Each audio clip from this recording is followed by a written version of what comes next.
इस वीडियो को पेश करने में ताउन किया है orchid primary and high school, Ahmed tours and travels, Haq dental and multi speciality hospital.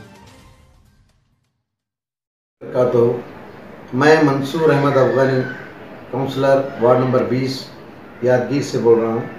मैं तमाम लोगों से गुजारिश करता हूँ कि ईद उल अज़हा के मौके पे म्यूनसिपाल्टी के जानिब से तमाम इंतज़ाम किए गए हैं।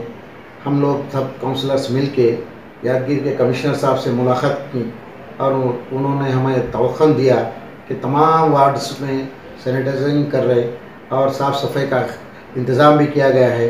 और आप लोग जो भी अपने घरों में कचरा जमा करते हैं उसे अपने थैलों में सेफ रखें।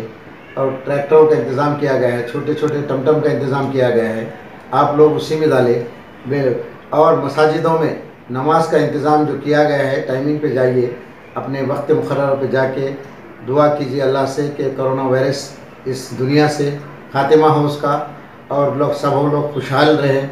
हमारी दुआ है कि आप लोग सब हमारे साथ रहें, हमारी अपील को आप साथ दें, और हमारी भी दुआ है कि अल्लाह इस ईद को कामयाब बनाए। खुदा हाफ़िज़। नाज टीवी को सब्सक्राइब कीजिए, भूलिएगा मत। चैनल का तहे दिल से शुक्रिया। नाज चैनल देखिए, सब्सक्राइब करिए, लाइक कीजिए प्लीज। मुगाम्बो बोल क्या बोलते हैं, लाइक।